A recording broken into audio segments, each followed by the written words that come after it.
Yesu asifiwe.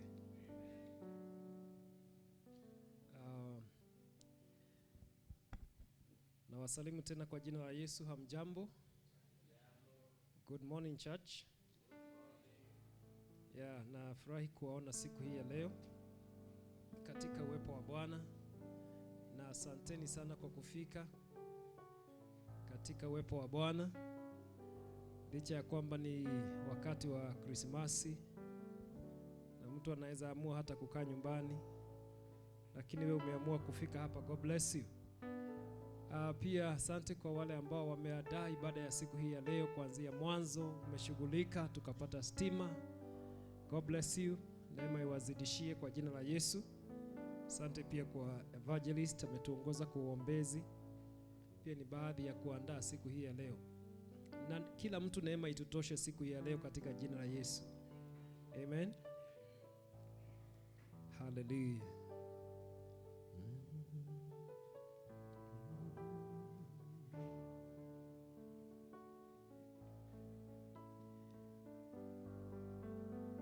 Siku hii ya leo tunapoendelea kumalizia mwaka, tunapoendelea kufika mwisho wa mwaka wa 2025, nina neno ningependa tushiriki pamoja kulingana na mwelekeo na mwelekezo wa Roho Mtakatifu. Ninaamini Mungu atanena nasi. Bwana asifiwe. Hallelujah.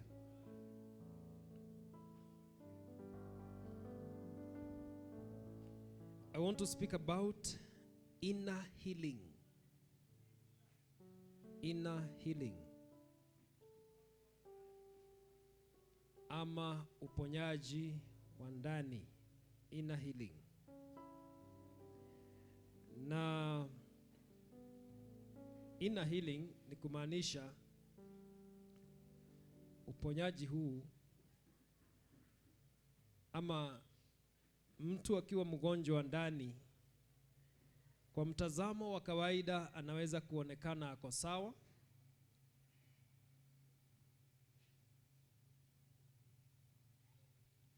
na katika mtazamo wa kawaida mtu anaweza kuonekana ni kama ako sawa.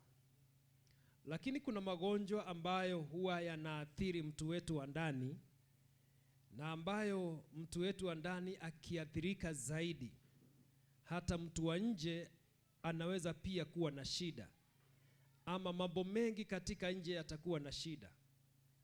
Na watu wengi hawakubali kwamba ni wagonjwa ndani. Bwana asifiwe. Most people will not accept that they are sick from inside. Na kuwa na afya jema katika mwili wa nje inaweza pia kuwa ni deception ya kwamba uko sawa ndani. Jina la Bwana litukuzwe.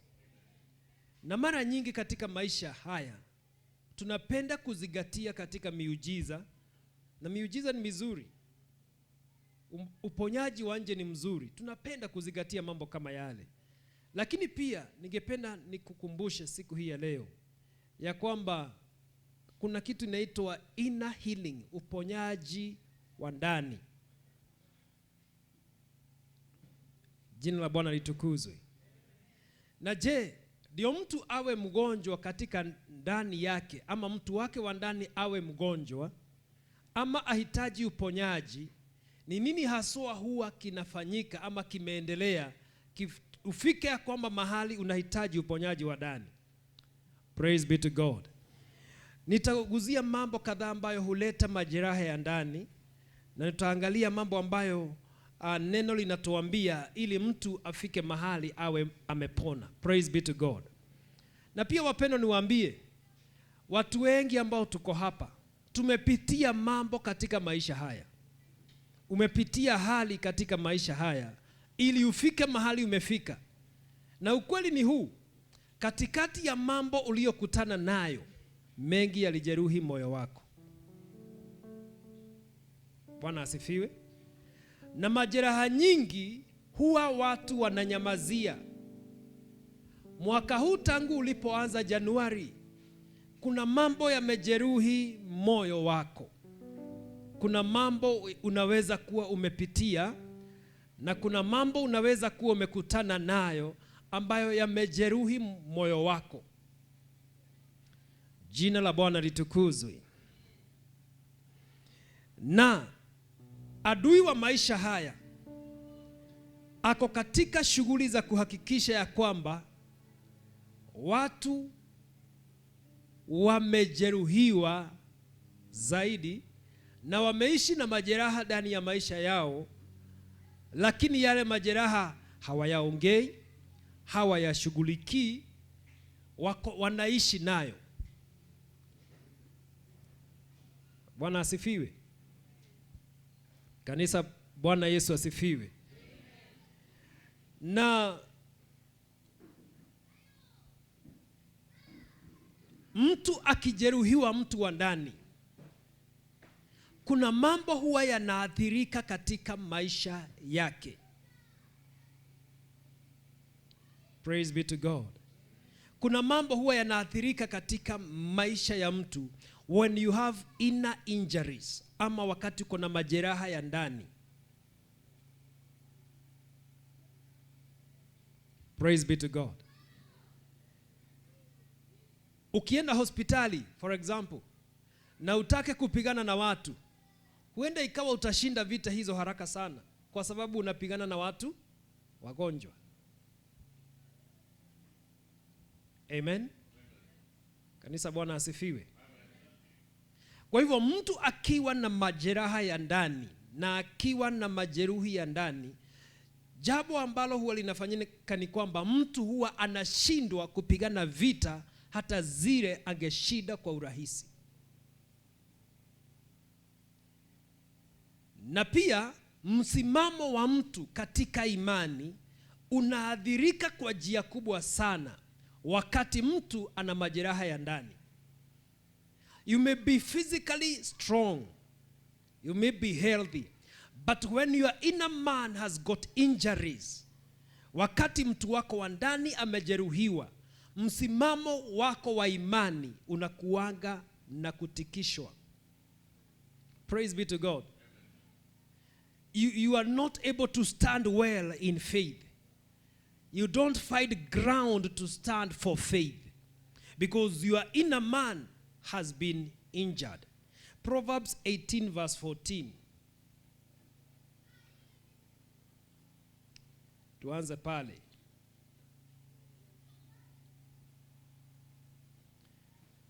Proverbs 18 and verse 14. Proverbs 18 and verse 14. Listen to what the Bible says.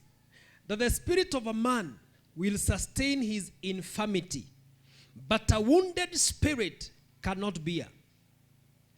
Roho ya mtu itastahimili udhaifu wake, bali roho iliyovunjika nani anaweza kuistahimili? Praise be to God. Listen to what the Bible says, and I know you can read it even in your version. That mwili wako, Bwana asifiwe. The spirit of a man can sustain his infirmity, but a wounded spirit who can bear? Ati roho ya mtu, amen, inaweza kuvumilia mwili mgonjwa. Please understand this. Roho yako inaweza kuishi na mwili mgonjwa na isurvive. Bwana asifiwe. Tunaweza kuja hapa na uinue mkono lakini wewe ni mgonjwa, uko na maumivu, because your spirit can sustain a sick body. Praise be to God. Your spirit can sustain a sick body. Unaweza kuwa na maumivu lakini unafanya ibada. Unaumwa na mguu lakini huduma unafanya. Uko na magonjwa yamekuwa yakikuandama lakini hukosi kuhudumia Mungu. But listen, when the spirit is sick, even the body cannot sustain. When the spirit is sick, even the body itself cannot sustain. That is why unaweza kuamka Jumapili usikie hakuna mahali unaumwa na mwili wako uko sawa, lakini unasikia hutaki kwenda kanisani. But you are very healthy. Physically you are very healthy. Bwana asifiwe. Because when your spirit is sick, even the body cannot sustain it. Ati mwili wako uko sawa, hakuna mahali kunauma, lakini unaamka unasikia mimi sitaki kwenda kanisani. The problem is not the body. The problem is because the spirit is very sick. When the spirit is sick, even the body cannot sustain. But when the body is sick, the spirit can sustain. Sijui kama mnaelewa. Bwana asifiwe. Ati your spirit inaweza kuvumilia mwili ambao unaumia na una maumivu. Bwana asifiwe. Hata kazi unaweza kuenda wakati mwili uko na shida. Unaweza ujikaze hadi ufanye ile kazi. Lakini wakati moyo wako ni mgonjwa, mwili hauna uwezo juu ya your spirit. Bwana asifiwe. Jambo lingine, wakati moyo wa mtu ni mgonjwa, mawazo inasema hivi, lakini nayo roho inasemanga hivi. Mawazo inakuambia it is on a Sunday. Your mind tells you so. It is on a Sunday. I'm supposed to go to church. But your spirit says, I won't go. And because a sick spirit no one can sustain, you end up staying in the house. Ukipigiwa simu ulizo, ulikuwa mgonjwa? Hapana. Kuna mahali kunauma? Hapana. That is a sick soul. Jina la Bwana litukuzwe.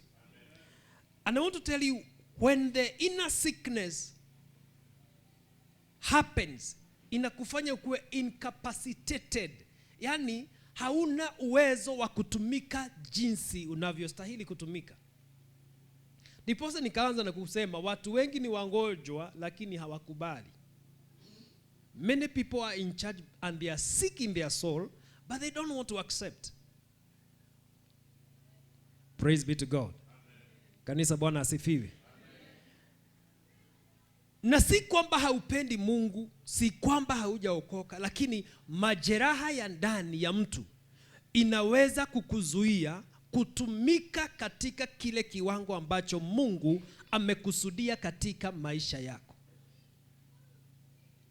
So when your soul is sick, you become incapacitated to perform the duties of a believer.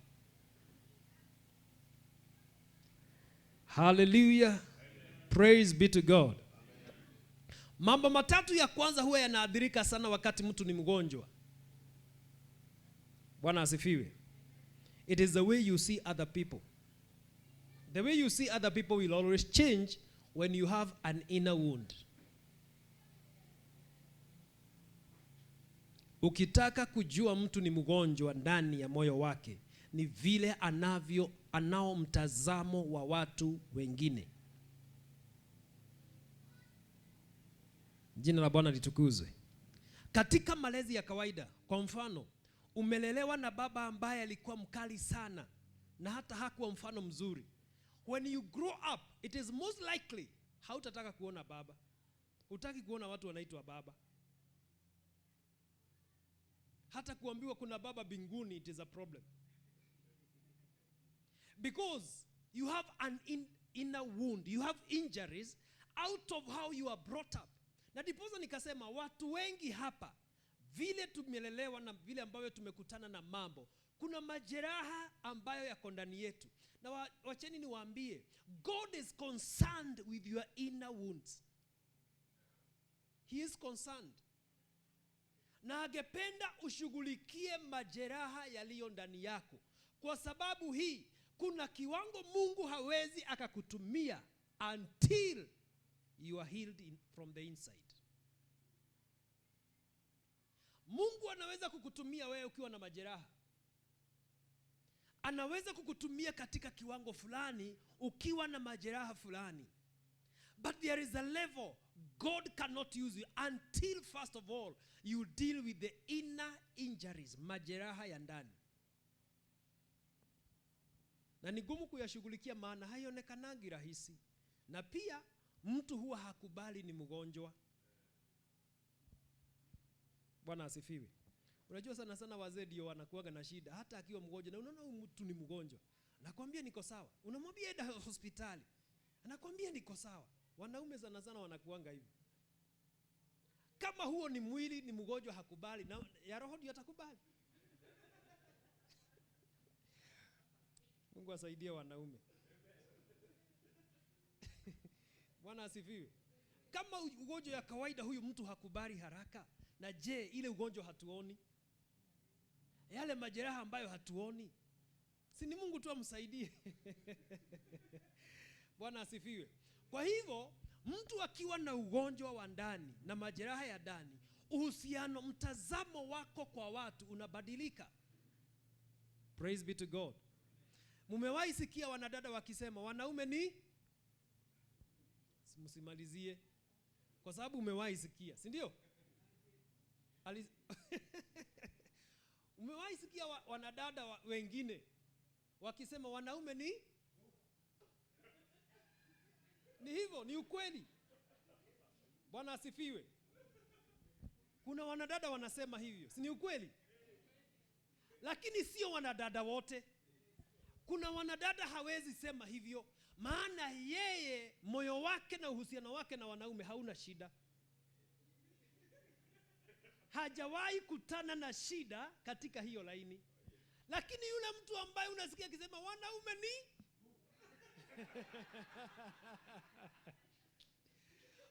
Hebu kaa na huyo mtu. Kaa na huyo mtu karibu, umuulize ni nini kinafanya useme hivi. Ni kwa sababu kuna majeraha yaliyotiwa ndani katika mahusiano yake na wanaume. Bwana asifiwe. Kwa hivyo wakati mtu amekuwa mgonjwa ndani, mtazamo wako na wanadamu unabadilika. Praise be to God. Kanisa, Bwana Yesu asifiwe. Na kama mtazamo wako kwa wanadamu umebadilika, ni kumaanisha unahitaji uponyaji wa ndani kabla tumalize mwaka. Amen. It is not good to keep on saying those kind of words. Sio mzuri sana. Ni ishara ya kwamba kuna majeraha yaliingilia mlango fulani wa mahusiano. Diposa unaongea juu ya machungu na yale mambo mmeyapitia. Praise be to God. Mfano mwingine ni wewe kama mshirika ukiangukia mikono ya mchungaji mbaya ambaye anakumanipulate, ambaye hakuambii ukweli na ambaye hana haja na wewe. Ukiona mchungaji akiongea, unasikianga tu kufunga macho na ukae nyumbani, kwa sababu unaona ni kama yule. Hiyo ni kumaanisha wakati majeraha yameingia ndani ya mtu, uhusiano wake na watu unabadilika. Mtazamo wake na watu unabadilika. Jina la Bwana litukuzwe. Mimi nataka nikunenee hivi ndio uone kama wewe ni mgonjwa ama wewe si mgonjwa. Ndio ujiangalie, ujiulize, ninahitaji uponyaji wa aina yoyote katika maisha yangu? And I want to repeat it again and again. Ndio Mungu akutumie katika kiwango kingine, lazima wewe mwenyewe ushughulikie uponyaji wako wa ndani. Kanisa, Bwana Yesu asifiwe. Kwa hivyo number 1, wakati kuna majeraha ya ndani, mahusiano, mtazamo wako na watu unabadilika. Ukiajiriwa na tajiri ambaye anakutesa, ambaye hakulipi mshahara, ambaye anakufinyilia, ukienda kwa kazi ingine utakuwa na mtazamo mbaya because your heart was wounded. Si ya kwamba uko na shida na kuona huyo mtu namna hiyo, it is because your heart is wounded. Praise be to God. Kanisa, Bwana Yesu asifiwe. Kwa hivyo ukiwa na shida na mahusiano na watu, remember where your heart was wounded. And also remember, You need to look for healing of your inner heart. Jambo lingine linaleta shida wakati mtu anaugua ndani ya moyo wake. Something that is most affected ni mtazamo wako na Mungu hubadilika sana.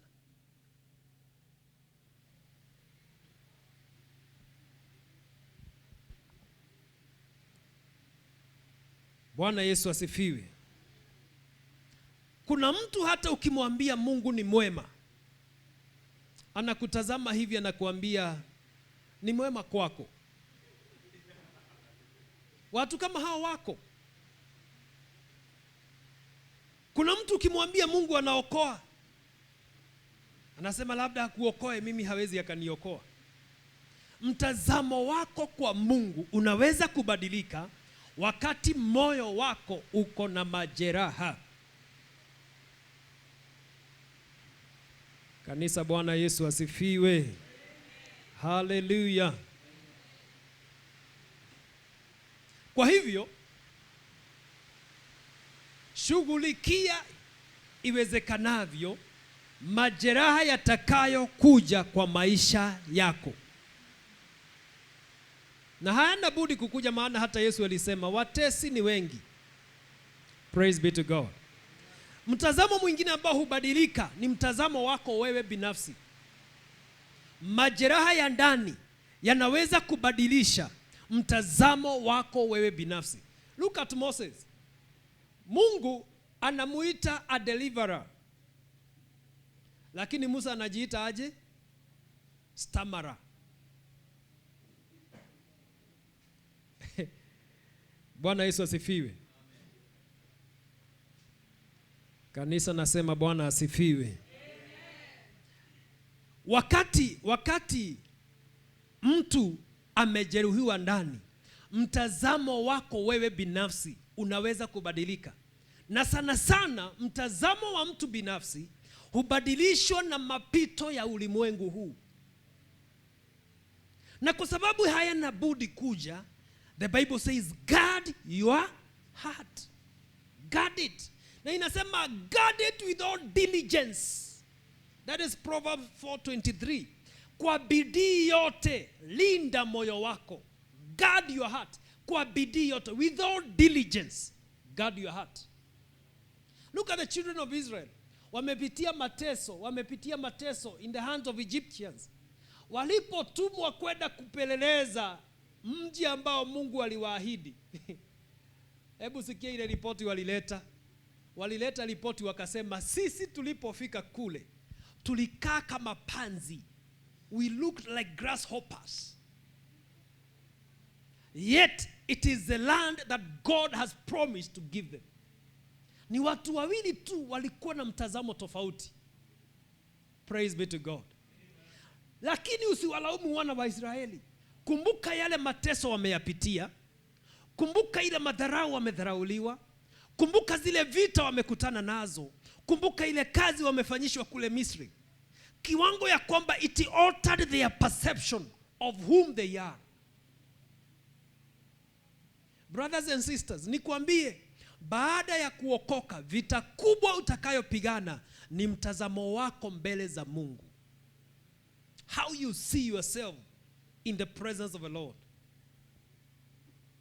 Kwa sababu kujiona duni itakudunisha wewe mwenyewe.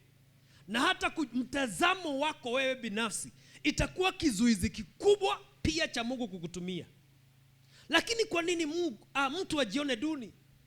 Ukikumbuka wewe haukusoma, ukikumbuka kwenu wewe ndiye maskini sana, ukikumbuka kwenu hauheshimiwi, hausikiki, yale mambo yanaweza kujenga a formation in your mind, because those things injure the inner man.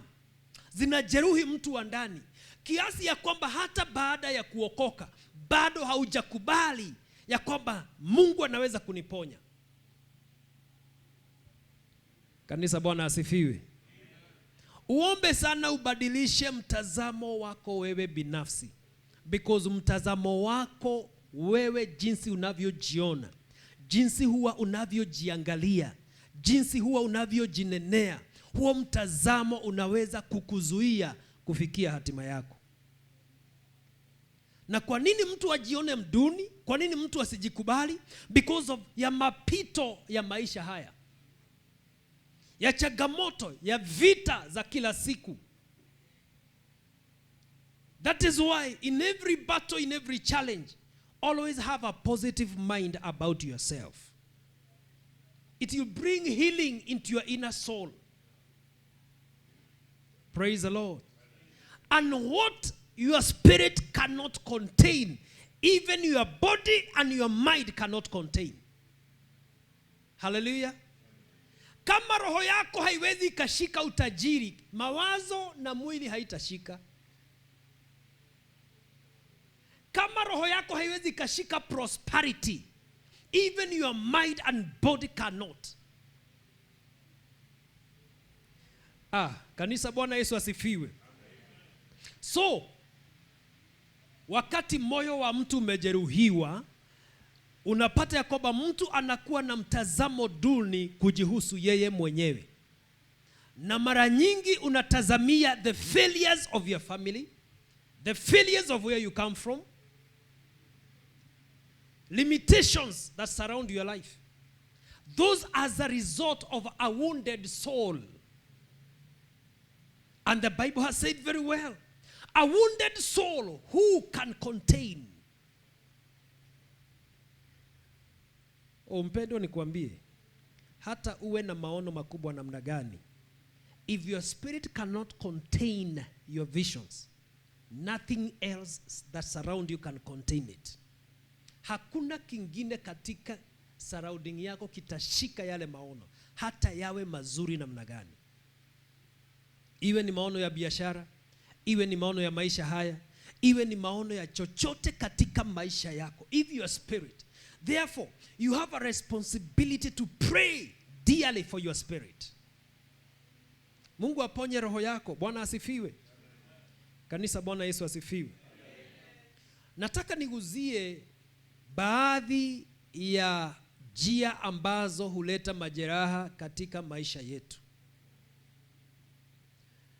Na ukisoma in the book of Ephesians chapter 6 that we know very well, the Bible talks about the schemes of the enemy. Schemes. Schemes kwa Kiswahili ni ujanja. Scheme ni ujanja. Bwana asifiwe. Na mambo mengi ambayo yatakuja kukujeruhi moyo wako ni yanapitia njia ya ujanja. Ni kumaanisha sio rahisi kujua na kutambua ya kwamba hii ni njia ambayo shetani ametumia akilenga nafsi yangu ndio iwe na majeraha.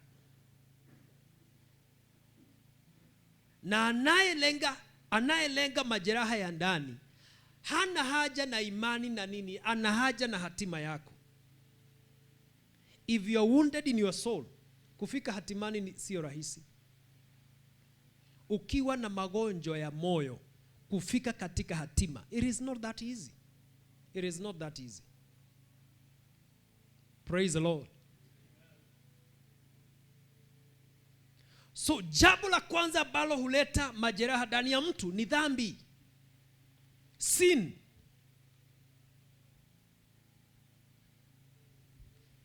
Especially the secret sin, dhambi ya sirini, huleta majeraha ndani ya mtu.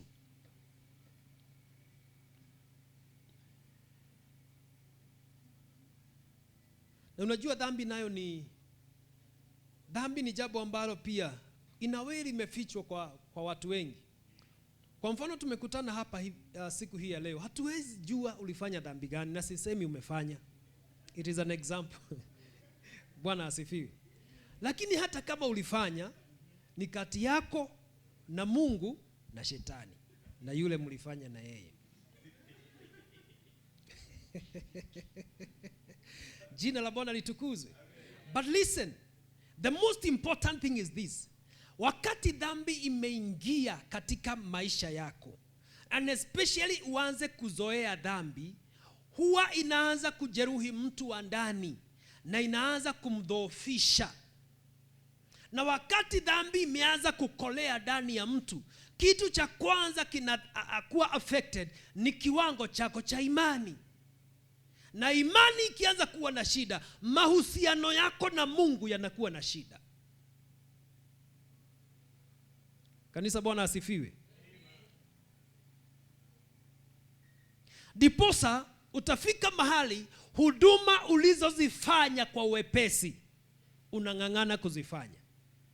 Number 2, dhambi, especially shetani akikunyemelea katika maisha ya dhambi, atakufanya usiache kuhudumia Mungu, lakini huduma zako hazina maana na hazileti faida kwa maisha yako na hata katika ufalme. Praise the Lord. Dhambi inafanya hivi. Ukizoea dhambi inafanya hivi, inaanza kujeruhi mtu wako wa ndani. Amen. Kwa hivyo kitu ambacho kinaibiwa katika dhambi ni ujasiri hata wa kusimama mbele ya Mungu. Ni ujasiri wa kutoa huduma zako. Ni ujasiri hata wa kusalimia mtu sokoni. Bwana asifiwe. Hawezi.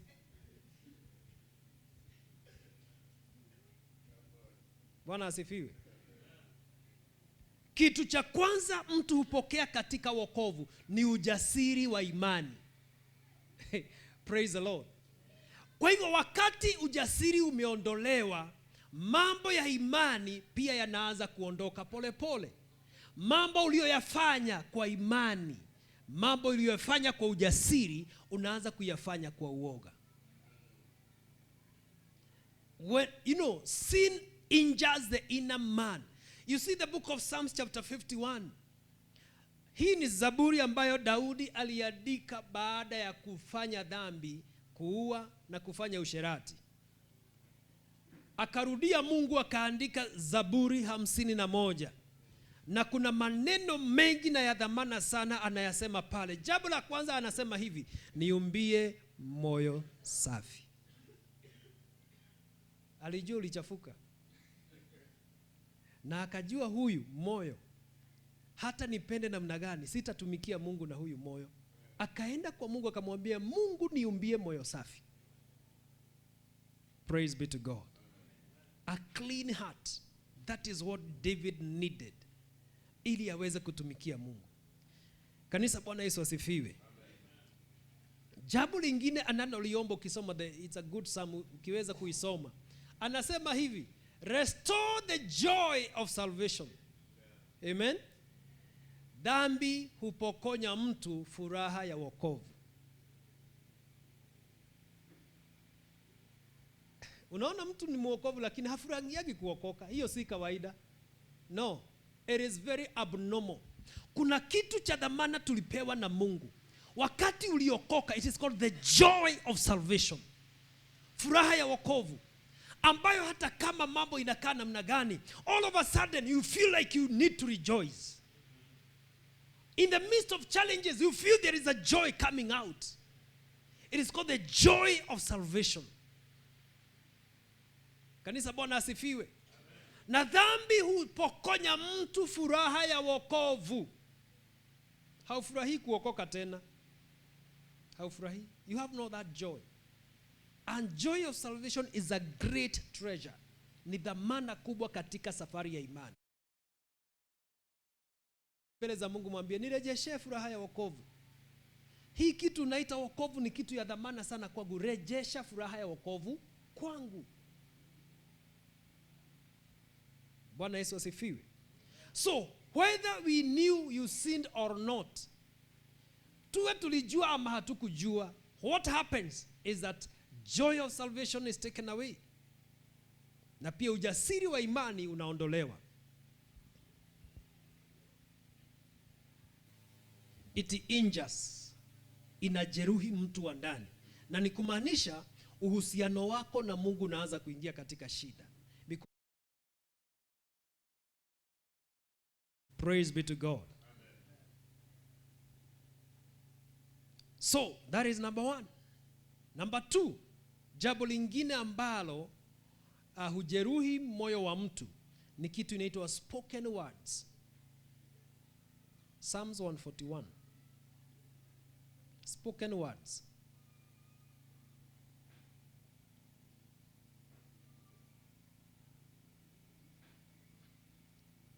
Verse 3.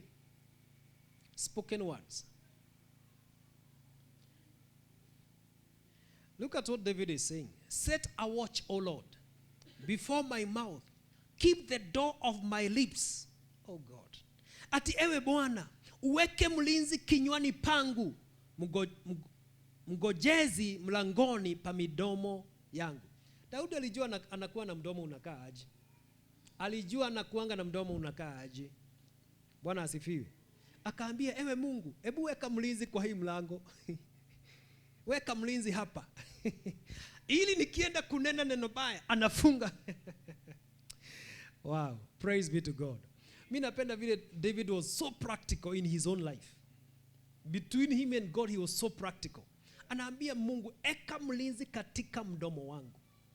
Ndio niendapo kunena neno linaweza kujeruhi mtu, funga huo mdomo. Alijua yeye ni mtu wa aina gani. Bwana Yesu asifiwe. Maneno yaliyotamkwa yanaweza kuleta majeraha makubwa sana katika moyo wa mtu. Kanisa, Bwana asifiwe. And especially yakineno na mtu unayemfahamu ama mtu ambaye ako na mamlaka juu yako. Maneno hayo yanakuwaga na uzito ndani ya mtu. Na kuna mtu anasema, mimi nilisema hapo sitakanyanga tena.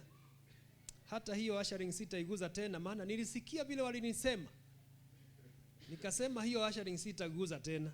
Nikasema hiyo keyboard, wacha ikae peke, wacha ijicheze. Afadhali ijicheze. Kama hivyo ndivyo wanavyoniongea. The power of spoken words yanaweza kuleta majeraha. But listen to this. Adui hana haja na yule aliyenena. Ana haja na wewe uachilie huduma. Hiyo ndio lengo yake. Uwe mgonjwa kiasi ya kwamba hata ile huduma inabariki watu na inainua ufalme wa Mungu, umewachana nayo. Spoken words. Bwana Yesu asifiwe. Hana haja na mnenaji. Hana haja na chochote kingine. Lengo ni hili. Huduma ambayo Mungu amekuaminia, uiachilie kwa sababu umesikia fulani na fulani yakiongea.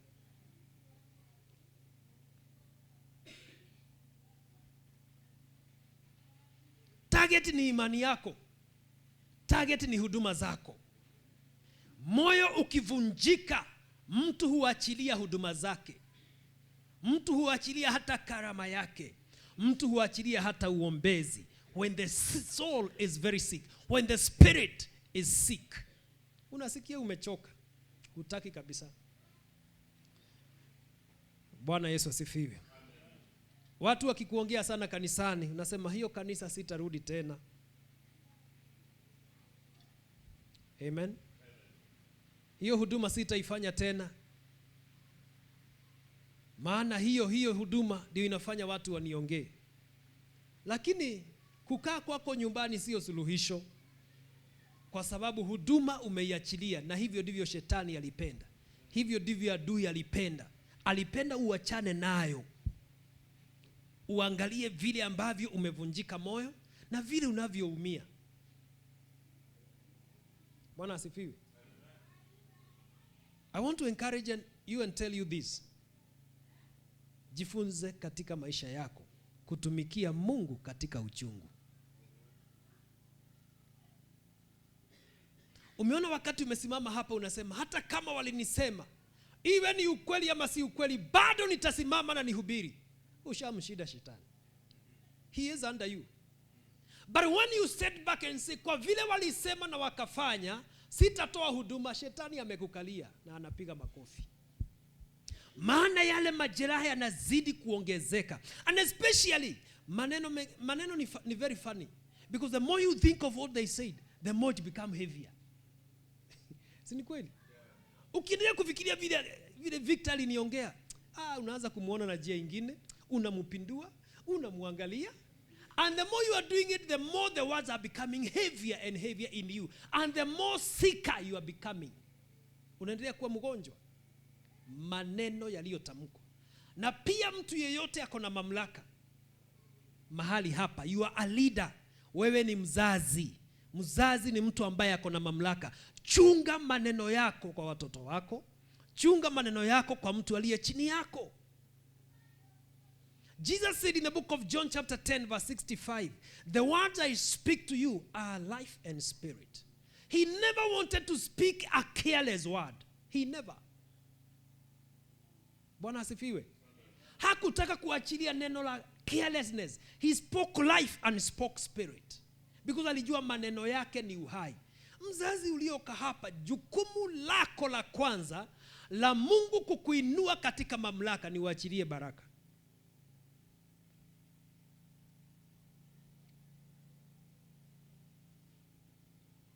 Amen. Amen.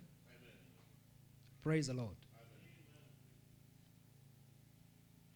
Number 3. Ni kitu inaitwa disagreement. Disagreement huleta majeraha makubwa. Psalms 133 inaongea kuhusu where there is unity, God commands a blessing. There are blessings you cannot carry unless you are in agreement with those that you live with those that you work with those that you are friends with those that you minister with.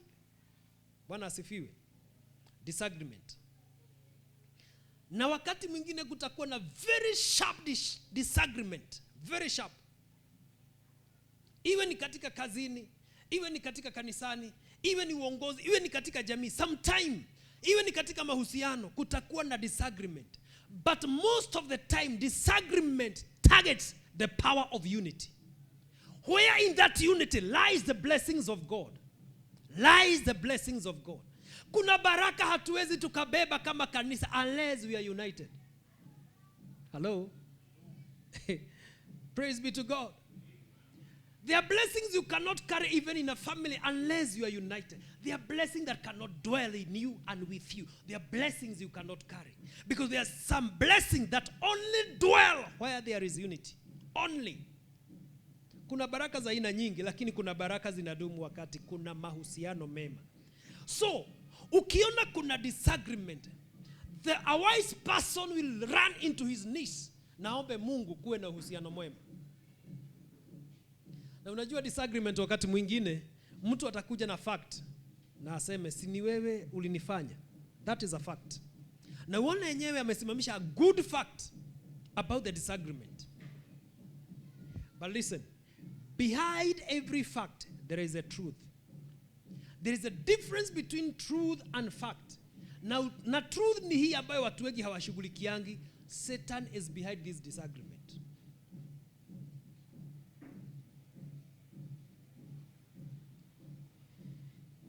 Bwana Yesu asifiwe.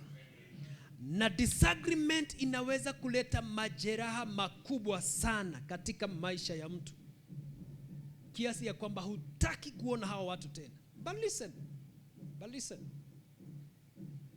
Adipoza nikawaambia mwanzo, watu wengi wana majeraha ya ndani, lakini hawataki kukubali. Ndio katika maisha yako, uishi na a prolonged life of unforgiveness. Yani uko kanisani na kuna watu mliachana kitambo, lakini hujawahi wasahau, hujawahi wasamehe. Na hausikiangi kama unaweza wasamehe. Because according to you and according to your fact, walikukosea. But today God deal with the truth. Start dealing with the truth on that matter. Na truth ni hii. Shetani anaingilia haya mambo, ndio baraka ya umoja isikae pamoja nanyi. Isiwe juu yako. Kanisa Bwana asifiwe. They are called inner injuries, majeraha ya ndani ambayo hayaonekani na yanaletwa na ujanja. Huo ni ujanja. That is scheme of the enemy. Anataka akulete na akuonyeshe vile wewe uko sawa, vile wewe, you know, you don't need to forgive him, you don't need to forgive her. Utaishi maisha yako. No. It is a sign that you are very sick in your heart. That's a sickness.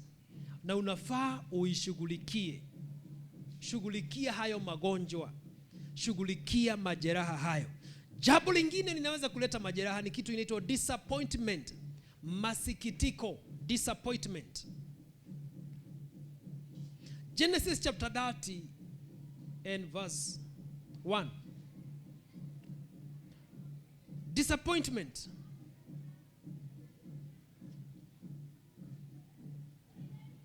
Naye Raheli alipoona ya kuwa hamzalii Yakobo mwana, Raheli alimuonea ndugu yake wivu, akamwambia Yakobo, nipe wana, kama sivyo nitakufa mimi. Na ukisoma Rachel, between Rachel and who? Leah, who was more beautiful? Rachel. Lakini yule ambaye si beautiful anapata watoto, anazaa tu bila shida. But the beautiful woman here doesn't have even a single child, na urembo yake hana mtoto. Hayo mambo yanaanza kujeruhi moyo wake, yanajeruhi moyo wake. Anagojea siku ya kupata mtoto, haifiki. Disappointment zinaweza kujeruhi moyo wako. Inaweza kuwa ni disappointment ya mipango ya maisha yako, disappointment ya ushindi ambao umegojea sana katika maisha yako, baraka umezigojea katika maisha yako, neema umeigojea katika maisha yako na imekawia. Inaweza kuleta kitu inaitwa disappointment, can injure someone's heart. Listen to what Rachel is saying. Anaambia hata ameacha kuomba Mungu, anamgeukia Jacob, anamwambia wewe Jacob, usiponipatia mtoto nitakufa. A disappointed woman. Na hiyo disappointment ikaleta majeraha ndani ya moyo wake. And also the Bible says that hope delayed make the heart sick. Matumaini yakikawia sana, moyo wa mtu hugonjeka. Unaweza kuwa hapa haujakuwa na disagreement na mtu, hujasikia maneno ya meneno kwako, lakini uko na disappointment. Tunamaliza mwaka huu na ulikuwa na mipango tagia Januari, na hii mipango wacha hata kuonyesha mwanga kidogo, hata huna idea ya kile ambacho ulikuwa umepangia, hata haiko karibu kutimia. Disappointment may come in and that may break your heart. Na moyo wako ukivunjika, utashindwa kuwa na uhusiano mwema na Mungu. Kanisa, Bwana Yesu asifiwe. Amen. Praise be to God. Amen. Tumaini letu ni kwa Bwana. Hallelujah. Amen. Usipokimbilia uponyaji wa ndani, ujiwekee hazina ya uponyaji wa ndani, huduma zako zinaweza kuadhirika kwa njia kubwa sana. Na hata uamuzi wa maisha haya unaweza kufanya uamuzi mbaya, especially when you're disappointed. Kanisa, Bwana asifiwe. Just imagine for example, when a young lady ambaye amekuwa expectant ya kwamba ataolewa na fulani, alafu aone huyu jamaa ashaoa. Kwa hiyo disappointment na kuvunjika moyo, huyo mtu anaweza kuangukia mikono ya mtu yeyote. Na sijui kama uko hapa uliolewa na njia hiyo. Mungu akusaidie, kwa sababu sasa sitakusaidia. Because when disappointment comes, it breaks the heart of a man, and at the end of it, you end up making a wrong decision. And many wrong decisions you have made, it is out of a broken heart. Ulivunjika moyo, ndio ukachukua huo mwelekeo. Na shida sasa ya kuchukua mwelekeo unaotokana na a broken heart, it will never give you peace unless Mungu akuhurumie. Unless Mungu aingilie kati kwa njia kubwa. Kanisa, Bwana Yesu asifiwe. I say praise the Lord. Wapendwa, haijalishi ni nani aliyehusika katika majeraha ya moyo wako. Praise be to God. Haijalishi ni nani aliyejeruhi moyo wako. Haijalishi ni njia gani ambayo adui alitumia kujeruhi moyo wako. Haijalishi ni ujanja gani alitumia, na labda haukuelewa ni ule ujanja ulikuwa namna gani. Shughulikia mapema majeraha ya ndani ili uweze kusimama imara katika maisha yako ya imani. Praise be to God. Tunakuja kumalizia mwaka. Kunaweza kuwa na mapito katika maisha yako ambayo in the year 2025 yanaweza kuwa yamejeruhi sana moyo wako. Ukweli ni kwamba yalitokea, lakini tuingiapo mwaka wa 2026, kubali haya majeraha ya pone ndio uweze kuingia 2026 na ushindi wa uponyaji. Kanisa, Bwana asifiwe. I say praise be to God. Hallelujah. Mungu anaweza kutuponya magonjwa ya aina yote. He is able to heal all our heart broken. The Bible says, as I finish, in the book of Luke chapter 4 verse 19, Biblia inasema hivi: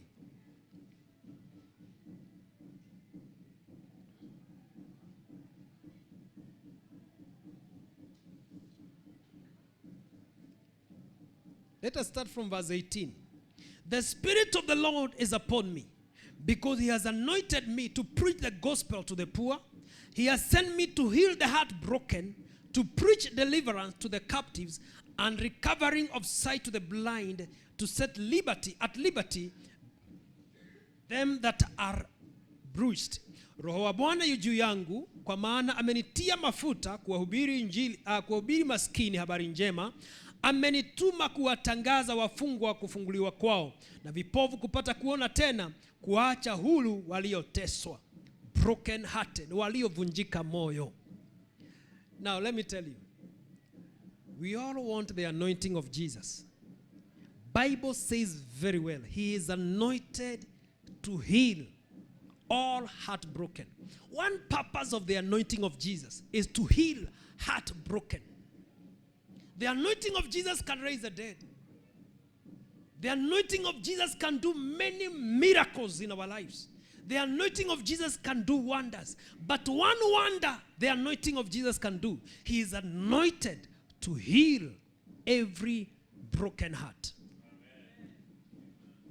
Amen. And the only way is to go back to him and tell him, heal my inner wounds. Nigange majeraha ya ndani. Yagange majeraha haya. Haijalishi nani alitumika, haijalishi ilikuwa wapi, iwe nyumbani, iwe kazini. Tunaomba kwa jina la Yesu, tunaingia mwaka wa 2026 tukiwa tumeponywa majeraha yote katika uweza wake Bwana, katika jina la Yesu. Amen. Kama adui alifikiria kwamba ataangusha huduma zetu kupitia majeraha, ashindwe kwa jina la Yesu. Amen. Tumepokea uponyaji kwa jina la Yesu. Na tunapaliza mwaka na uponyaji wa Bwana katika jina la Yesu. Uponyaji wa mawazo, uponyaji wa mwili, uponyaji wa mioyo yetu kwa jina la Yesu. Tusimame mbele zake Bwana. Inner healing. Iwe ni dhambi ambayo ilikujeruhi, go back to God. Mrudie Bwana. Iwe ni mtu alikujeruhi, wachana na yeye, go back to God.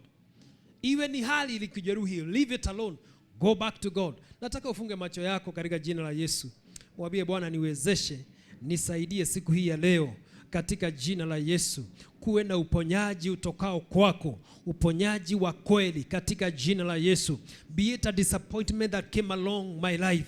I waited for something to happen in my life, but it never happened anyway. Lord, I refuse to be disappointed and I refuse to walk in heartbrokenness. Nilikuwa na mipango ya mwaka huu, none of them has come to accomplishment. I refuse to go in bitterness. I refuse to go in bitterness. I refuse to complain.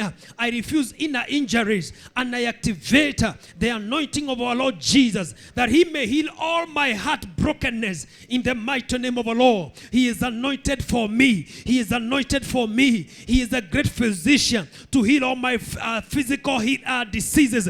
And if in a sickness, he is able to heal it in the name of the Lord. Through his anointing, he will heal my spirit.